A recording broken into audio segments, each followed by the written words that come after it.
Let's talk about food. Food is the most important thing because a lot of people go simply for the food. Our first day there, we went to the Chatuchak market. It was great. Everything was cheap, delicious. I did my research and looked up what was tasty. However, when we got to our hotel at the end of the night, I was hungry again. And we didn't know that all the restaurants around hotels in the Sukhumvit area were really expensive. So we went to this Thai restaurant and it was like 500 baht for just a couple of small dishes. The next night we were lazy, so we went to the mall. And then we went to this Korean restaurant and it ended up costing the same as it would be in Canada. So it was about 1,000 baht for two people, like $20 each. And then we realized we have to start budgeting because, you know, you've already cut through like a fifth of the budget I already brought. I had to take out more money. The thing to remember is to budget your food because like all you can eat barbecue sounds delicious and sushi, but that ends up costing like $35, $40 in your country anyway, so you're not really getting a good deal. And you have to remember that any Americanized things are going to cost the same, basically. So if you go to the mall and you go to Tony Roma's or you find a knockoff Nando's or, you know, whatever, it's going to end up costing the same. The way to beat this is to eat delicious street food in Thailand. There's a lot of street food. When Daniel and I were there, we only ate at the Bangrak Bazaar because it was closest. Really cheap stuff. You can get a full meal for like $7, $8, multiple dishes with dessert and a smoothie. And there's a lot of these around. There's some near Chinatown. There's at least 7 to 8 night markets in Bangkok.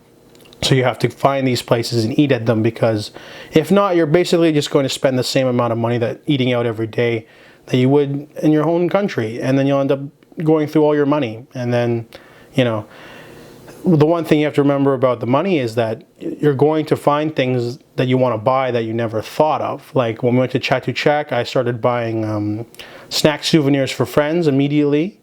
And Daniel found a really good pair of walking shoes. And I found some nice belts, and we found some wooden spoons and cutlery and things like that. And you never know what you're going to buy. And when we were in Bangkok, we met up with someone, and she told us about this amazing place to get suits called Raja's Fashions. And then you'll end up getting this amazing, nice navy blue, handcrafted, custom-built suit, which would cost a lot of money, but compared to Vancouver prices, really good quality. It was only like, I forget how much it was, but it was a really good suit, basically. And you never know what you're going to spend your money on, so you don't want to spend it all on expensive food. You want to budget and only spend, you know, like $5 a meal while you're there. So when we were in Bangkok, we only ate at the Bangrak Bazaar, really, and we were only there for a certain number of days in the Chatuchak market. However, in Chiang Mai, they had a lot more options. There was the Chiang Mai Gate market, which had a lot of food. Tastier food in my opinion, but we didn't really get to eat a lot of places in Bangkok. And Chiang Mai also cheaper because it's like the mountain rural region up north, so it was really nice that, you know, everything was super cheap. You can get like a mango sticky rice for like $2. It was just great. Smoothie for $1, barbecue stuff, to take stuff to go and have breakfast the next day. It was just great. Chiang Mai had amazing food. You definitely, you know, don't spend too much money there. Phuket, however, was completely different. The food in Phuket is overpriced for one thing. We went to the Bangla street food market, which is near Bangla Road, where everyone tries to grab at you and, you know, try to get you to go in their nightclub or sell you cigarettes or go into their strip club. And everything costs like 100 baht off the top. So everything is $4 immediately. The reason why is because Bangla Road is a big tourist attraction. There's a lot of people in that area. We stayed at a hotel really close to that area, so there was a lot of restaurants that were super expensive. That first Bangla night market was not a good experience because after we found a place to sit down and ordered some food, people would come by trying to sell you stuff every minute, literally, or at least every 30 seconds. Someone would come by and try to sell you bead necklaces or a flower or something, and then if you say no, they'll just go loop around the market and come back a minute later. And you're constantly being bothered even after you get your food and you're eating.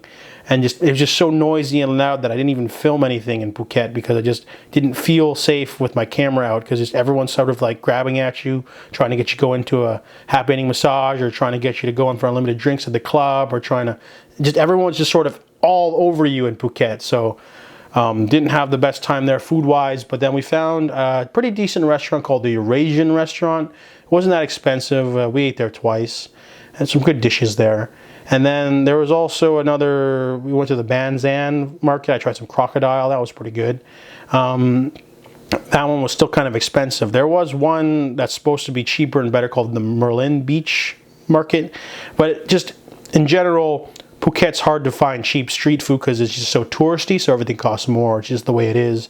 And you'll find yourself having to cut through Bangla Road a lot to go to other places, and everyone's trying in your face. So that's the food in Phuket. My favorite food place was Chiang Mai for sure.